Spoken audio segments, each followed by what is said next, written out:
আপনি কি কখনো ভেবেছেন আজ যদি ইরান আর ইসরায়েলের মধ্যে যুদ্ধ শুরু হয় তাহলে কে জিতবে? দুই দেশই শক্তিশালী, দুই দিকেই ধর্মীয় আবেগ, ইতিহাস আর আধুনিক প্রযুক্তি। তবে এটা বললে ভুল হবে না যে ইসরায়েল থেকে ইরান বেশ কিছুটা এগিয়ে। চলুন এই ভিডিওতে আমরা বিশ্লেষণ করি কে কতটা প্রস্তুত, কার পক্ষে রয়েছে কত শক্তি এবং যুদ্ধ হলে কে এগিয়ে থাকবে। চলুন শুরু করি ভৌগোলিক ও জনসংখ্যাগত দিক থেকে কে এগিয়ে। প্রথমত আসি ইরানে।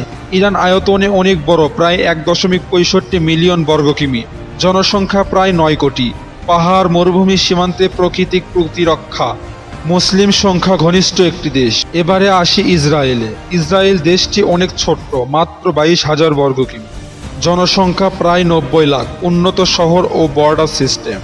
পশ্চিমা বিশ্বের মিত্র, ভৌগোলিক দিক থেকে ইরান অনেক সুবিধায়, কিন্তু ইসরায়েল আধুনিক ব্যবস্থাপনায় একটু এগিয়ে।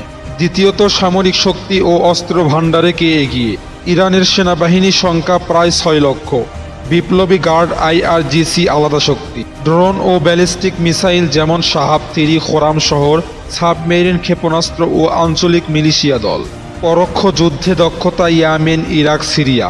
এবার দেখি ইসরায়েল সেনা সংখ্যা প্রায় 1.7 লাখ সঙ্গী, 4 লাখ রিজার্ভ, আধুনিক এয়ারফোর্স, F-35 জেট, আয়রন ডোম ডিফেন্স সিস্টেম, নিউক্লিয়ার অস্ত্র ধারণার মতো সক্ষমতা, সাইবার ও গোয়েন্দা প্রযুক্তিতে বিশ্বসেরা। এতে বোঝা গেল ইরান জনবল ও ক্ষেপণাস্ত্রে শক্তিশালী, কিন্তু ইসরায়েল প্রযুক্তি ও আকাশ নিয়ন্ত্রণে সেরা।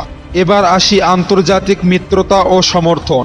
প্রথমত ইসরায়েল, যুক্তরাষ্ট্র, ইউরোপ, কিছু আরব দেশ, বাহরাইন। যুদ্ধ হলে পশ্চিমা জোট সরাসরি সাহায্য করতে পারে।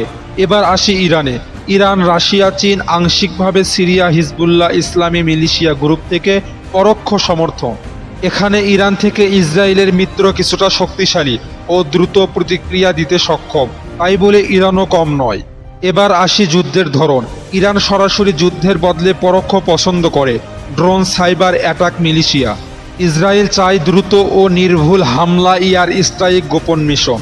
যুদ্ধ হলে পুরো মধ্যপ্রাচ্য অস্থির হয়ে উঠবে, তেল, গ্যাস ও অর্থনীতি ধ্বংসের পথে যাবে। এবার দেখি দুই দেশের জনগণের মনোবল ও বিশ্বাস। ইরানিরা ধর্মীয় আবেগে বলীয়ান, তাদের শাহাদতের চেতনা অনেক প্রবল। আর ইসরায়েলি জনগণ অনেক সংগঠিত, যুদ্ধ পরিস্থিতিতে দ্রুত রিয়্যাক্ট করতে পারে। তাই বলাই যায় এখানেও ইসরায়েলি জনগণের চেয়ে ইরানি জনগণের চেতনা অনেক বেশি। ইসরায়েল এগিয়ে প্রযুক্তিতে, সঠিক তথ্য ও আকাশ নিয়ন্ত্রণে। ইরান এগিয়ে ক্ষেপণাস্ত্র শক্তি ও মুসলিম অঞ্চলের আবেগী সমর্থনে। কিন্তু যুদ্ধ মানেই জেতা নয়, যুদ্ধ মানেই ধ্বংস, মৃত্যু আর মানুষের কষ্ট। কারো জয় আসলেই আসবে না, কারণ এমন যুদ্ধ বিশ্বব্যাপী বিপর্যয় নিয়ে আসবে। ইতিহাস ঘাটলে দেখা যায় যুদ্ধ কখনো ভালো কিছু উপহার দিতে পারে নাই। আসুন আমরা সবাই শান্তির পক্ষে কথা বলি। ইসলাম বা যে কোনো ধর্ম শান্তির বার্তা দেয়। যুদ্ধের বদলে হোক সমঝোতা, কারণ একটি যুদ্ধ অনেক প্রজন্মের কান্না হয়ে ওঠে। আপনার মতামত দিন, আপনি কি মনে করেন যুদ্ধ হলে আসলেই কি কেউ সত্যিকারে জয় পাবে? কমেন্টে লিখুন এবং ভিডিওটি শেয়ার করে সবাইকে জানতে সাহায্য করুন।